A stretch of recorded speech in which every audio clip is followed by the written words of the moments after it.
I pledge allegiance to the flag of the United States of America and to the republic for which it stands, one nation, under God, indivisible, with liberty and justice for all. Perfect for July, right? At the Cape. Okay, welcome everyone, but especially Nancy Thayer. We are so, poor thing, she came across on the ferry just now with her beautiful granddaughter, Adeline. Thank y'all so much for coming. And Cynthia, will you raise your hand? Everybody knows her from the Market Street Bookstore in Mashpee Commons. And her friend is Karen. Karen, you raise your hand. Thank you. And as always, we'd like to welcome our guests. So we're running a little behind, so if you would wave your hand, we would love it. Okay. Nicole, thank you. Good to see you, Nicole. Thank you for coming. Tricia, thank you, Tricia. Melanie Curtis. Melanie, she might be at the bar. Sometimes people are at the bar. Julia Del Palma. Good, Julia. Glad you came. Tara. All right. Good to see you, Tara. I don't know what's going on here. Marlene. There. Marlene, good to see you. Okay. Leslie. Oh, good. Good to see you, Leslie. Okay. Liz O'Connor. Liz. Good. Thank you. Linda Sherman. Good. And Karen.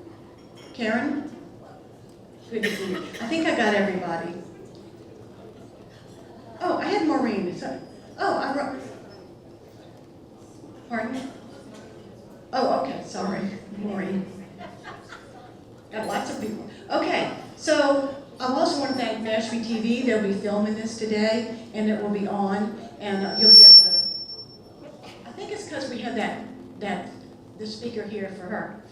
Okay, so I want to thank our greeters, Terry, Lynn, Deborah, Deb, and Pam. Thank you. And Norma Jean, who had to leave, but Mary Liz and Linda, when y'all wave your hands, thank you for doing the 50-50. We'll find how much is working now. She'll give us the amount. Okay, and this week, this month in August and September is for the food pantry in Mashpee. So we know that there's a dire need for that, so thank you for supporting it. Okay, Kathy Olson, can you raise your hand? Thank you for these gorgeous, gorgeous centerpieces.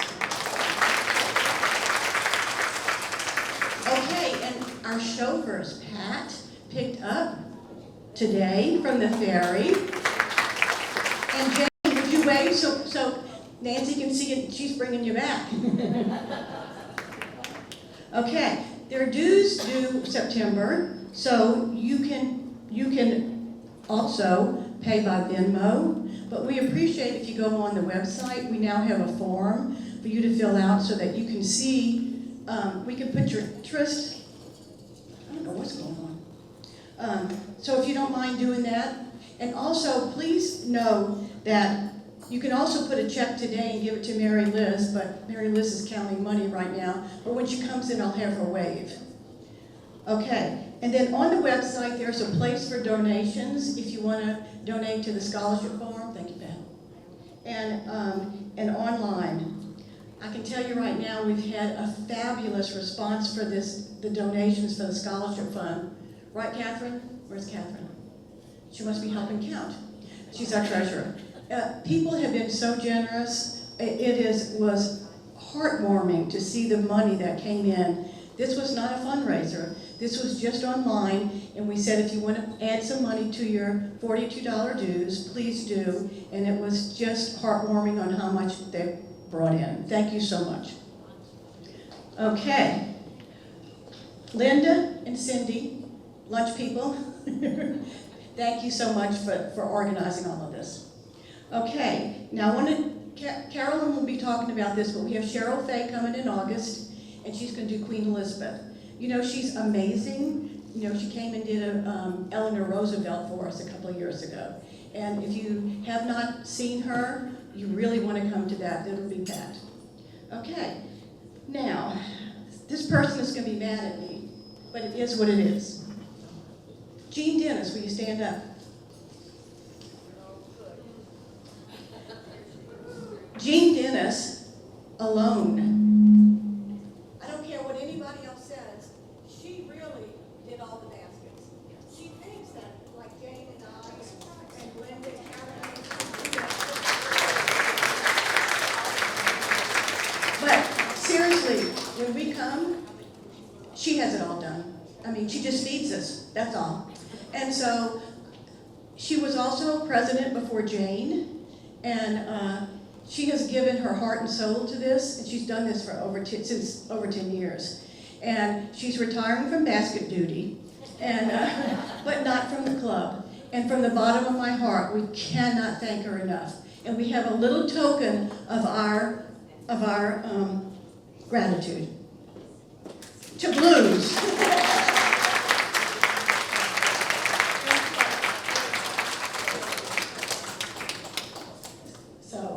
We don't do that very often, but sometimes people just really need that because they have been great to us.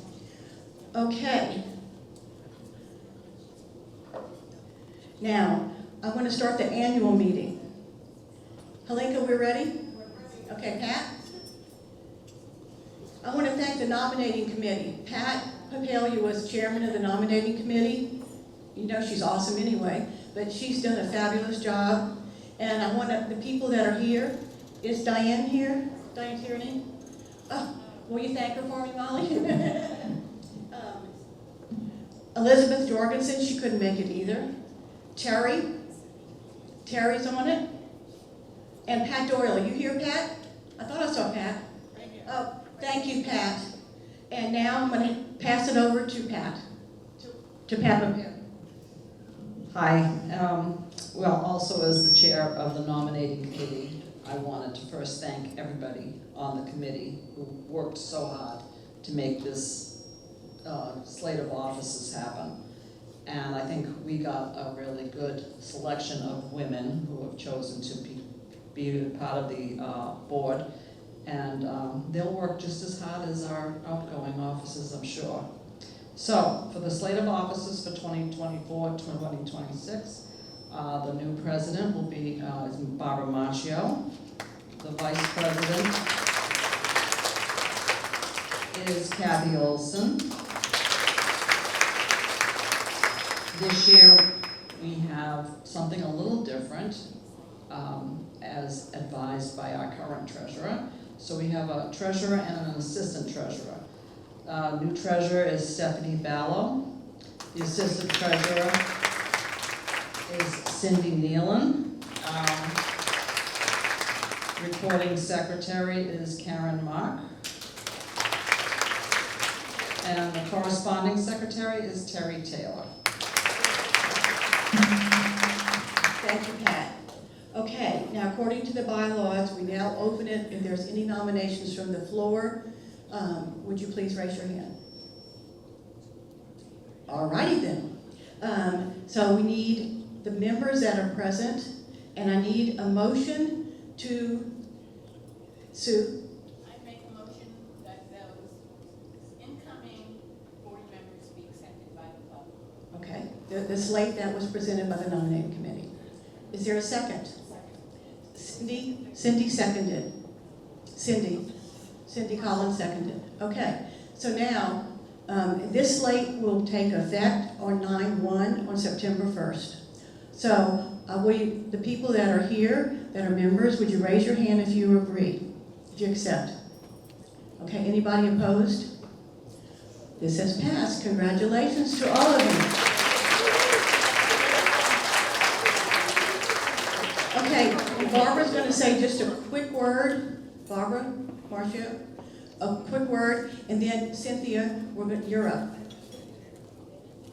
But while Barbara's coming up, just let me tell you that we had our fashion show in June, and we made around $6,000, which was a huge amount from last time.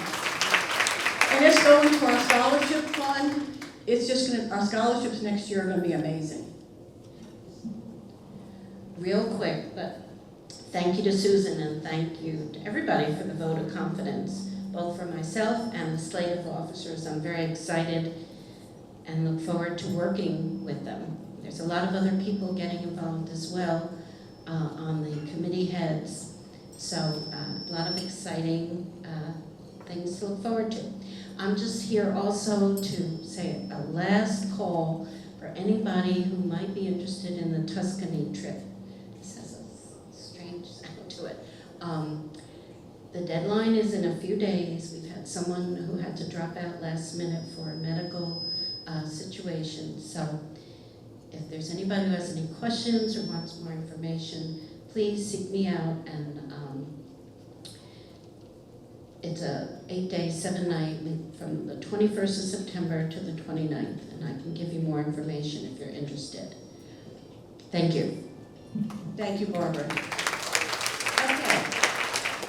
Like I said, you know Cynthia. Cynthia O'Brien is at the Market Street Bookshop over in Mashpee Commons. And she was so kind. She was, when Carol and I went to see her. Oh, thank you. To close the, yes. If there's any further business. Catherine makes a motion to close the annual meeting. Anybody second it? All in favor of closing the annual meeting, which I just closed already? All in favor? Okay. Anybody want to keep doing the annual meeting? Let me know. Okay. But when we came into the bookshop, she was absolutely delighted to. She was absolutely delighted to come. I mean, she said, "Oh, Nancy Thayer, are you kidding? I would love to come. It would be my honor." So I just want you to give her a big welcome and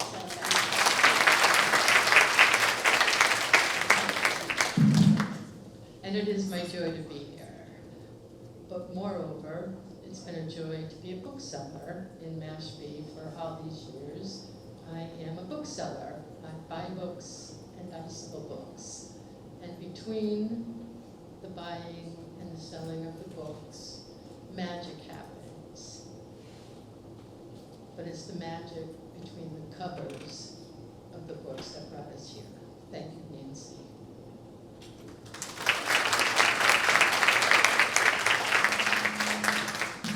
well, she didn't plug herself, but I will. Go to the bookstore and buy her books. Okay? Now enjoy. We're going to have a lovely lunch, and then we'll hear from Nancy later. Thank you. Oh, and you can buy books in the back, please. I've already have a whole book sack full, but you can buy your books in the back. And Nancy will sign them.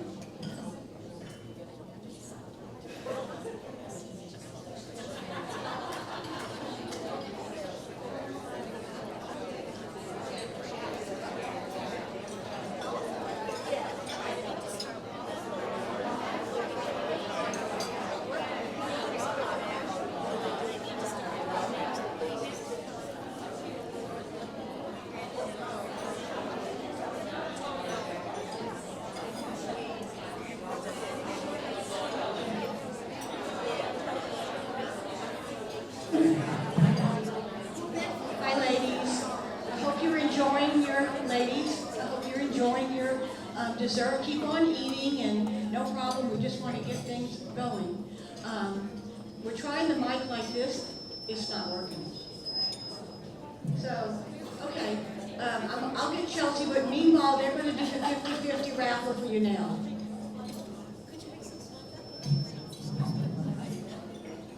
Afternoon, ladies. I am filling in for Norma Jean, and we're going to start with the 50-50 cash prize. Look at your ticket that goes to 055793.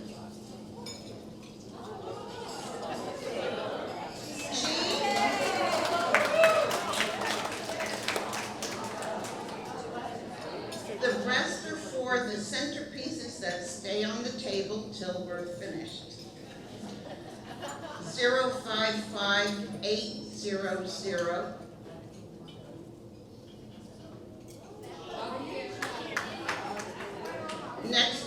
is, they're all 055s, so I'll give 759.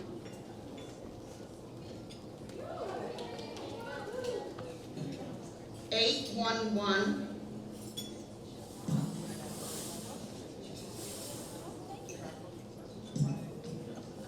826.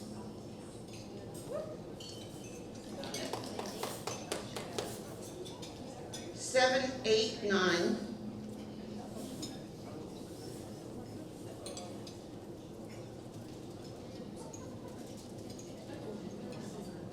674.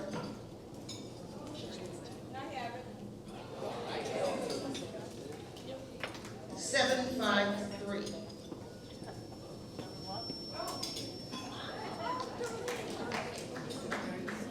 622.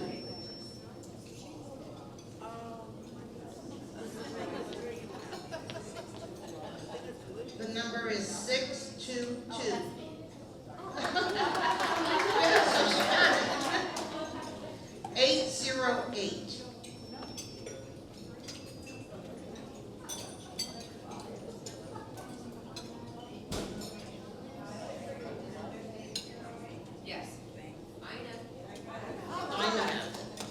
802.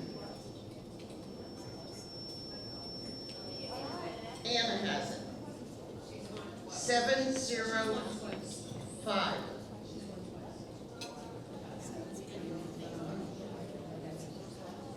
705.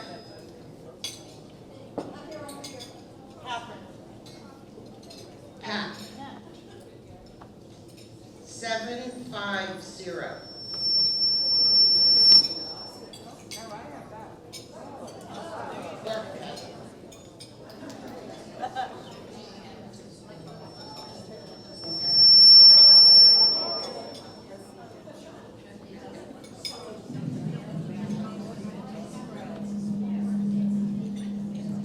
Thank you.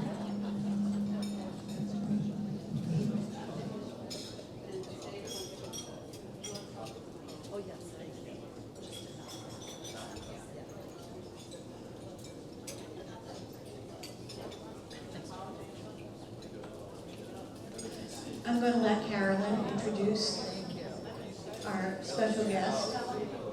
And it obviously didn't matter if they're just standing there or if it's moving around. We're waiting for Chelsea to come talk to us and maybe switch mics, but we're going to continue and keep going as we are. So I'm passing it over to Carolyn, and thank you guys so much for coming. Good afternoon, ladies. What a perfect place. I can't think of any place I would rather be today. Before I get to the main event, I know Susan already told you that Cheryl Fay is coming next month. She is fabulous. So ladies, don your pearls, get your fascinators, because the queen will be in the house. For September, we will be at Poppy. Okay, we are fortunate enough to have Linda Santos, one of the culinary demonstrators from Williams-Sonoma. She will be coming and putting on a Hawaiian cuisine. Now, I don't want to get you excited, but it is Prime Day. So dial up 1-800-AMAZON, get your grass skirts and your coconut bras, because we're having a luau. Okay. There are so many accomplishments of Nancy that I have to read them so I don't forget any.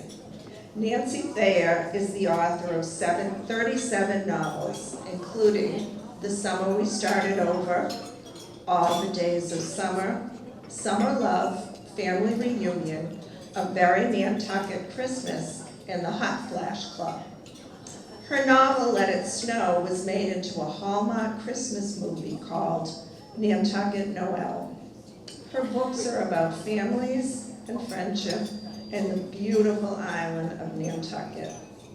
Her work has been translated to 15 languages, including Lithuania, Hebrew, and Finnish. Nancy Thayer has a bachelor's and a master's in English literature from the University of Missouri at Kansas City. Before settling down to write and having children, she taught English at various colleges and traveled, living in Paris, Amsterdam, and Helsinki. She was a fellow at the Bread Loaf Writers Conference in 1980, and she was awarded the Romantic Titles Career Achievement Award in Mainstream Fiction in 2015. Nancy has 2 grown children and 6 grandchildren, one of which is with her. She has lived on Nantucket for 40 years in a captain's house built in 1840 with her husband Charlie Waters, their cat Callie, and several thousand books. So ladies, it's my pleasure to introduce to you the international best-selling author and my favorite, Nancy Thayer.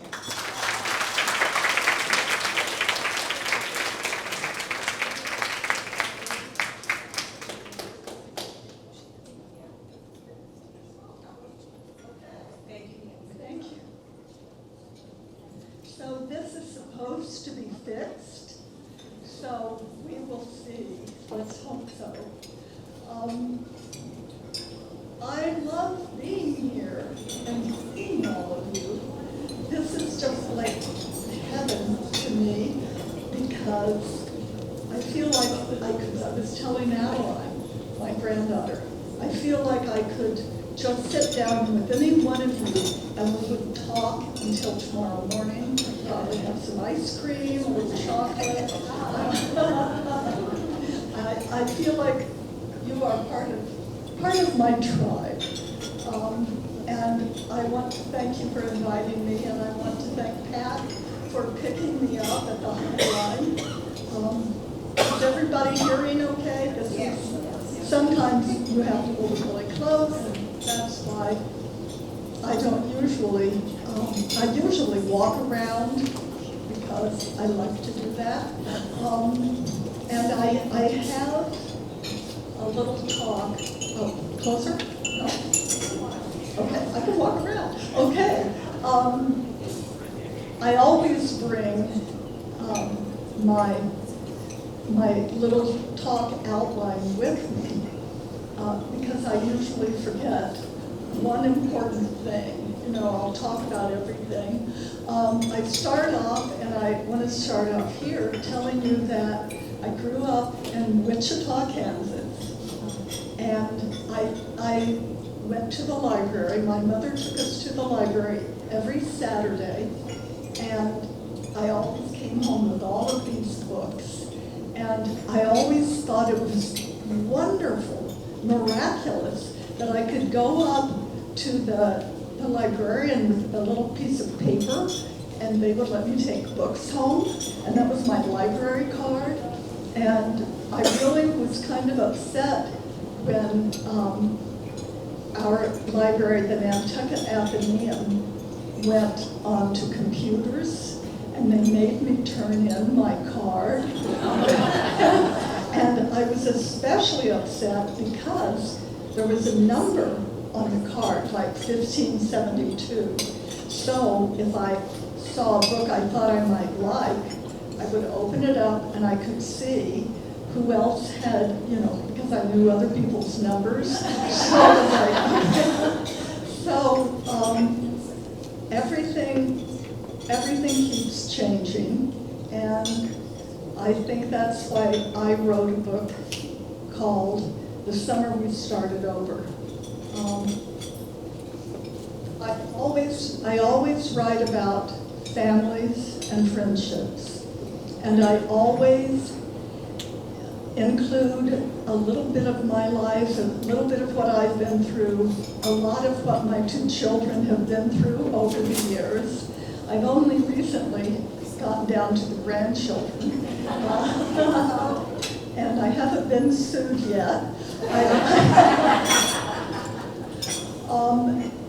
But I want to say something about this book that is special to me, and I don't think I have said this before, And I think because I'm 80 now, I think I'd better say it, because it's so much part of my life, and it's part of my work, and it's one of the reasons the people in Nantucket, we started over, the summer we started over, it has a bit of that in it too, which is, I was the oldest of 3 children, and the smartest. And I had a brother who was younger than I am, and a sister who's 9 years younger than I am. And she's a blue-eyed blonde, which she never lets me forget. And she became a nurse. And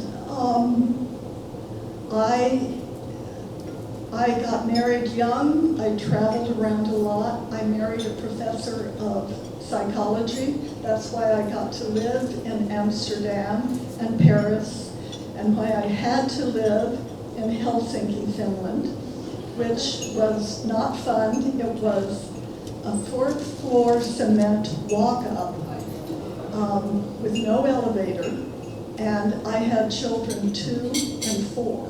So I had the stroller and the kids, and this was 40 years ago, maybe 45 years ago. The refrigerators in Finland, as in many places in Europe, were very small. And so I had to go down those stairs at least once a day and back up. And, but I knew I wanted to write. By that time, I was 33 years old. I had had short stories published in literary reviews and magazines, but I wanted to write a novel. And so every afternoon, I made my 2 little children take a nap.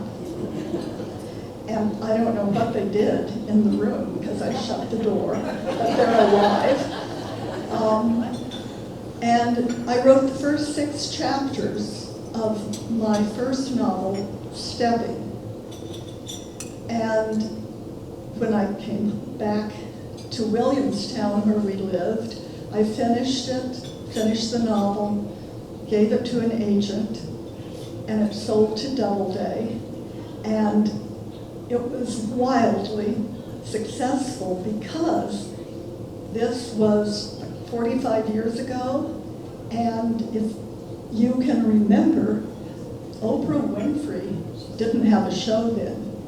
Phil Donahue didn't have a show. And I wrote about being a stepmother and marrying a man who was divorced.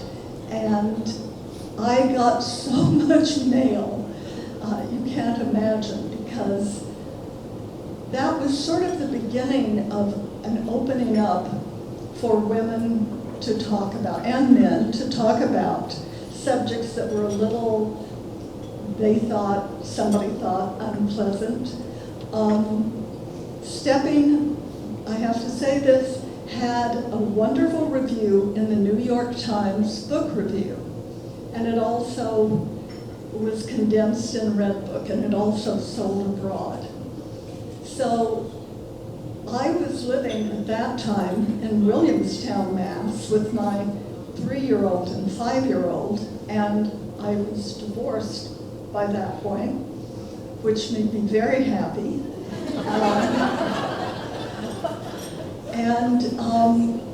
Williamstown is a small town, like Nantucket. You can walk in to buy your coffee. And I had friends there. And there was a man named Ralph Renzi who owned the local bookstore. And he didn't have a signing for me. And I was in his store, at the back of the store, and I heard somebody come in and say, "What is Nancy Thayer's book about? What do you think of it?" And Ralph said, "I would put it in the dirty diaper field of literature." Yes. And back then, this was 1980 when it came out. Back then, I thought, I didn't even think of going up to confront him. I wish I had. I wish I had said, Ralph, your wife is principal of the elementary school. Do you think she thinks my book is the dirty diaper field of literature?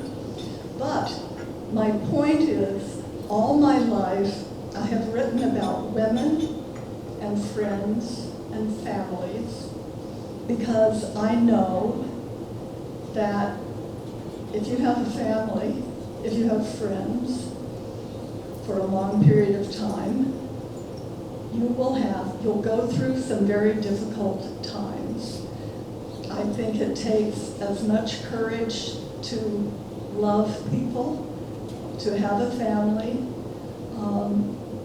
probably as much courage as it takes for a soldier to crawl through the mud with a gun, because you're also doing this day after day after day, and it's hard work. And my daughter had chickenpox in Finland, and then my son had not asthma, but croup, and there were so many times when, especially when I was living in old houses, and my kids would be sick, and I would think, I bet there are generations of women who have sat next to a bed just like this, waiting to see the child take his next breath. And it was very, very consoling to me. So I always thought that what I wanted to write was books about or for a young mother or an old mother, but especially a young mother whose kids have the flu and they finally are asleep, and the husband is giving a lecture in Paris, and you're in your own home, and you're exhausted from doing laundry, and you get in bed and you pick up a book. And that's always been my idea of the person I write for. And through the years, some of my characters have become grandmothers, just as I have. And I keep learning things all the time. I learn them from my family, from my friends. And when I wrote The Summer We Started Over, and I have to say, I write a book a year, and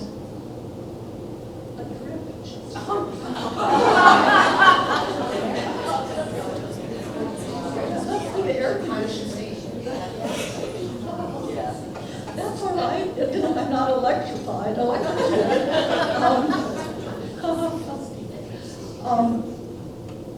When I write a book, I have a year to write it. So I started this book last year, and it's always what is on my mind. And I remember that I came from Williamstown to meet a friend named Dinah, and I went to Nantucket, and I met Charlie, and now we've been married for 40 years.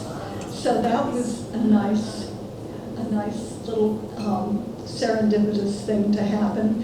And so I talk about Dinah a little bit in the acknowledgments to my book, and I also talk about her in other ways, and I'll tell you about that later. But what I want to get back to is, I think we all have times when we start over, and some of them are more dramatic.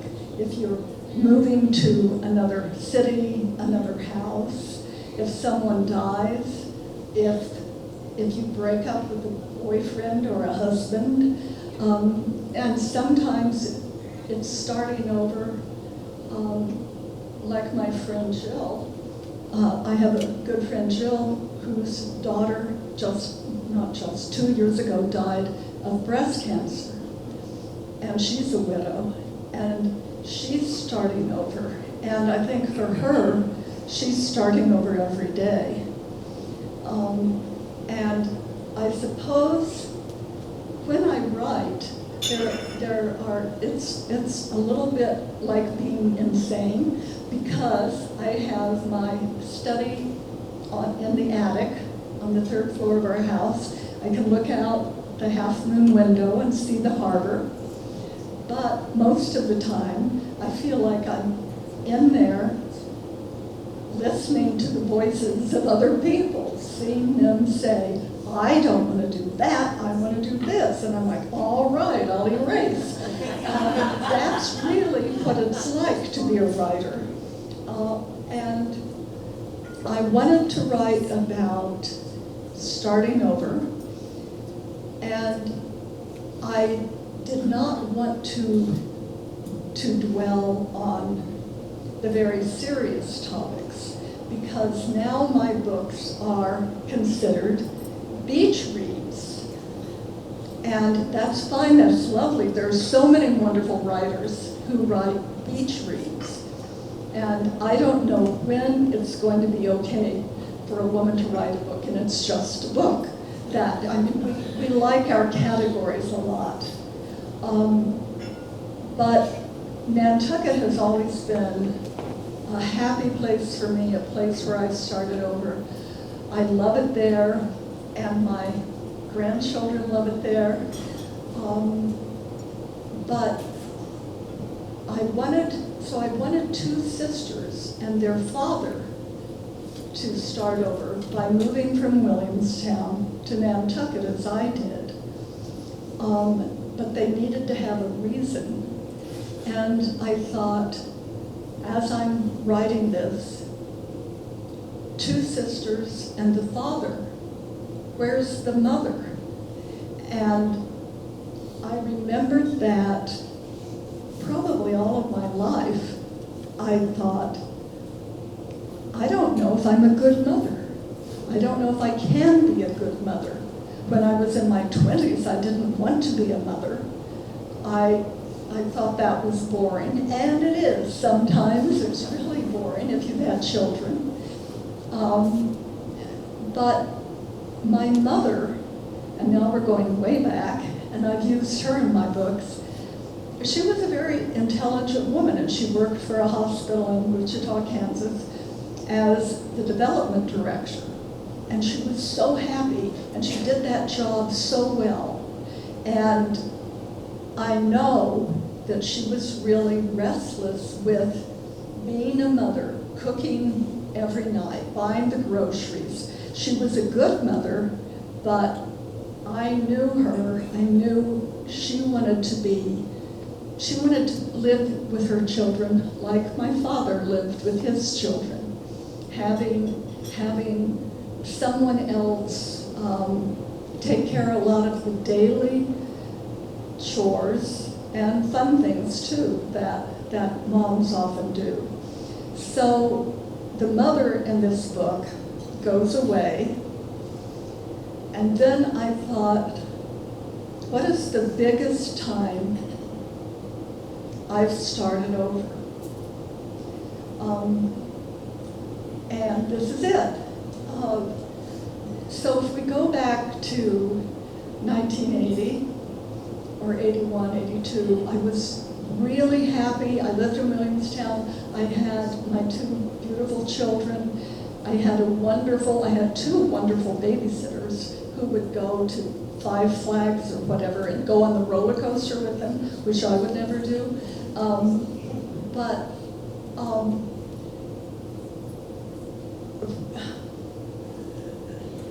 So I had a brother, and he was smarter than I was. He was brilliant.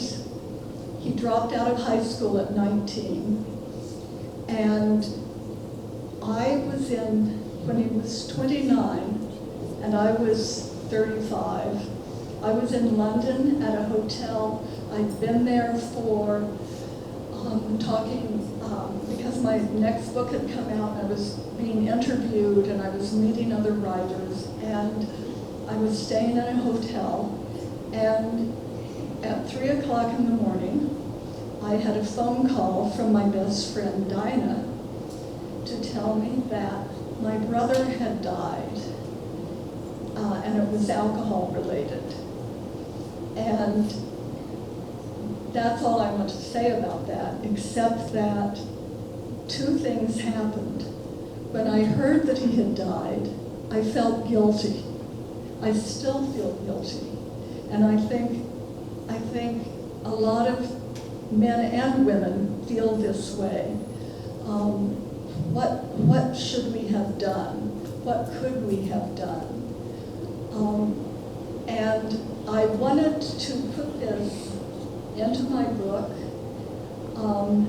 And so there is a young man who dies in the book. But I tried to look at my life and other people's lives and carry to the conclusion of the book and of these people's lives, because they're real to me. I wanted them to be able to have this knowledge and keep on going, which is what we have to do if we're mothers or even if we are children. Now, so this seems like a heavy book and a dark book, but it's not, because these people are starting over on Nantucket. And I had a wonderful thing happen, which is that my friend Dinah from Williamstown, who, as I say in the acknowledgments, is probably one of the most glamorous, certainly the wealthiest, and most fun and smartest person I know. So Dinah invited me 42 years ago to come to Nantucket. So she introduced me to Nantucket, she introduced me to Charlie, my husband, and we've always been in touch. She lives in Palm Beach now. We've always been in touch. She's one of those friends where you just, if you haven't seen them for 10 years, you're just like, look at what I bought. Do you think this, you know, there's no time difference at all. So I was working on this book, and Dinah called, my friend Dinah from Palm Beach, and we were talking about things, and suddenly in my head something said, Dinah Lavender. She's a romance novelist, and she comes to Nantucket, and she's like Barbara Cartland. Does anybody here know who Barbara Cartland was? Yeah. She was like the Queen Mother's favorite novelist. And actually, she was a fabulous person, Barbara Cartland. She was a deb in England. And during World War II, Barbara and her friends just took the mail all around England in their own little private planes. They would fly from here to here. Is that not fabulous? And then she wrote 100 novels that are romantic, and I haven't read one, I have to say, but I want to. I wanted Dinah, actually, Dinah pretty much said, here I am, this is what I'm like, and this is what I'm going to do for your book. So that's sort of a description of the way this book got started and got written. And I'm going to put the mic here for a minute. There we go. So, my editors love, everybody loves Dinah Lavender. And my editors, my publishing house, can you all hear? Oh, that's good. They put together an online book club kit. And for this, and going to pass some of these pages around. This is another thing I've never done before. I really like the illustrations by Heather Stillifson that are on Facebook. And so I texted her and said, would you do some illustrations for me? And she was very happy. She loves my books. She's so smart. And so she did these darling illustrations that are in the book club kit. And if you buy my book and then you go to, I guess, the Random House link, and there is a code here which you can copy, then you will get online the entire book club kit, which has discussion questions, it has a guide to starting over, and it has some recipes of mine for a cocktail, which I tried out, and it is really good. And then some other recipes for desserts. And it has this, which is all the things, if you want to go to Nantucket and enjoy yourself while spending money, this is part of it. I'm working on a new book now, and it's about a family. And I wanted to tell you that when I read what I had written after the book was in its phase of being copy edited, I read a sentence that surprised me, even though I had written it. I read it and it said, Edie, who is named after Edna St. Vincent Millay, actually Eddie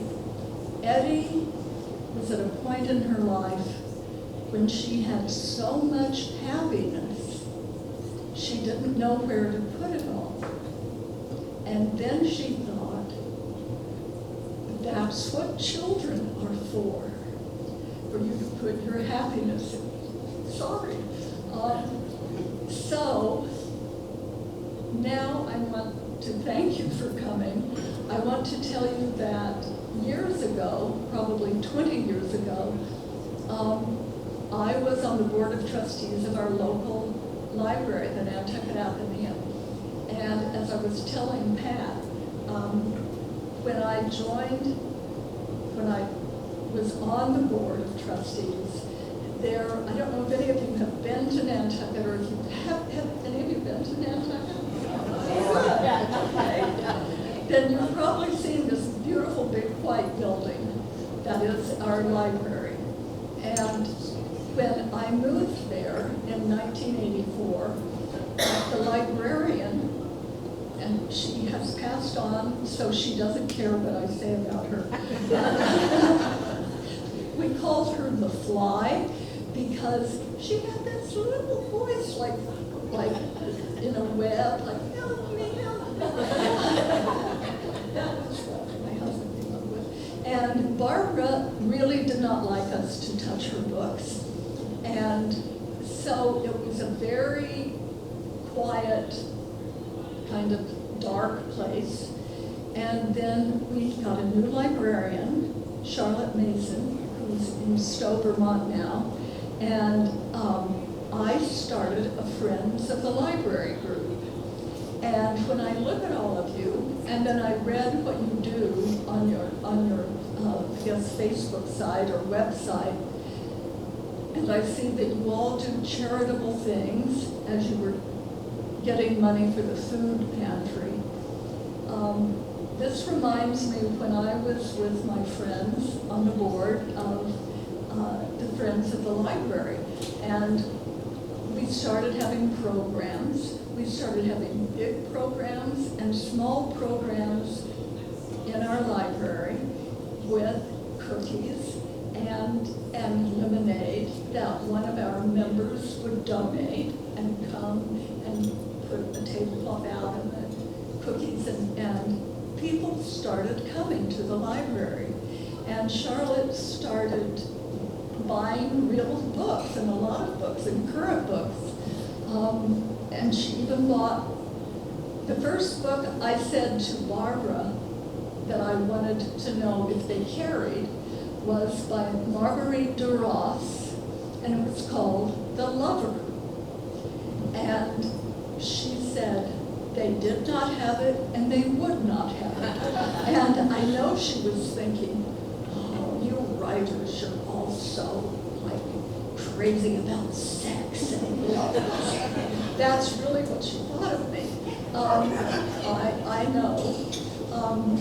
But the new regime looked a lot like all of you. And we opened the library up to the community.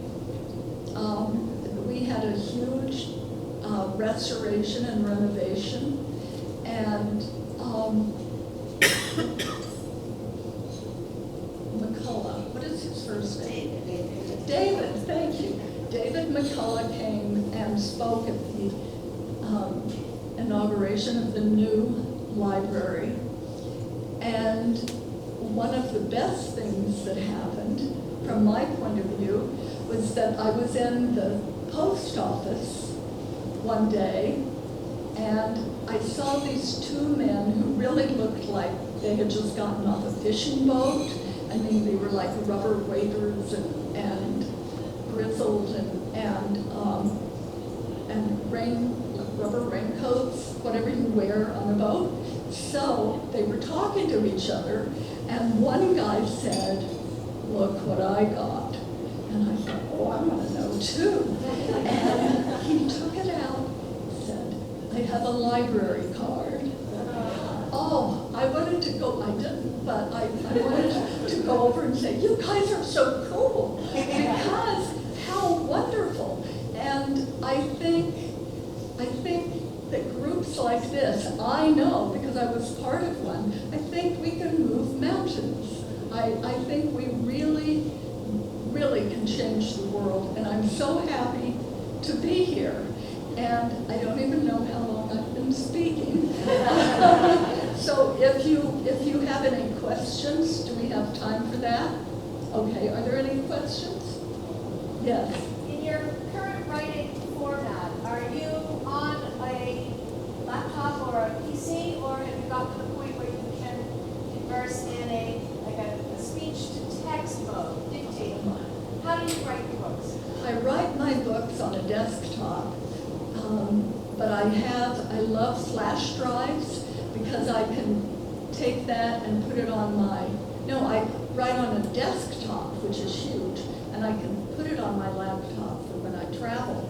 But when I have my phone, that's when I use speech, because I can't type as fast as younger people can.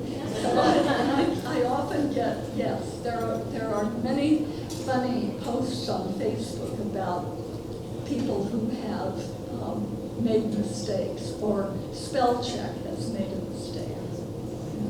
I love technology. It has changed my life, and it's changed the lives of many writers, because now I know more writers than I knew before. There's one wonderful writer, well, there are two wonderful writers. There are several wonderful writers. Ellen Hildebrand lives on Nantucket, and you all know that. And Nat Philbrick, who wrote Into the Heart of the Sea, which was made into a really bad movie. And the book is wonderful. He lives on Nantucket. There are a lot of people who write books who live on Nantucket, and it's really wonderful. Any questions at all? Yes. How did you find your first agent to get your first book published? What? How did you get your first agent to get your first book published? That's a good question, because it's different now than it was then. When I got my first agent, I had already published in several literary reviews and some magazines. So when I wrote to an agent, and the way I got him was that a friend said, try Julian Bach. And so I did, and I had a resume of the books the short stories I had written. And that was very important because it let him know without reading anything I wrote that somebody else thought my writing was good enough to publish. And that's how I only went to one agent, and that was Julian Bach, who was wonderful. Now, if I were trying to get an agent, and a lot of people are, I would say, go to the library, find your favorite book or books that you want your book to be like in the journal, like science fiction, memoir, novel, and then look at the acknowledgement section, because in the past 5 or 10 years, everybody has started acknowledging their agent, their editor, their publicist, and you can find what agent must be more like you, the most like you. But you can also just Google literary agents and find out. The agents will say, we specialize in sci-fi, or we specialize in Gothic horror novels. The internet is an incredible source for us. It gives us the whole world. It may not all be true, but it is on the internet.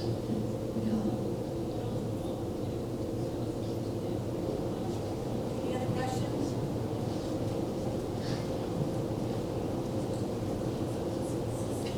I want to thank Nancy for this wonderful, wonderful presentation and coming from Nantucket to speak to us. But also, we have books over there, and when you buy your book, you may go and Nancy will sign it for you. But I want to give her a round of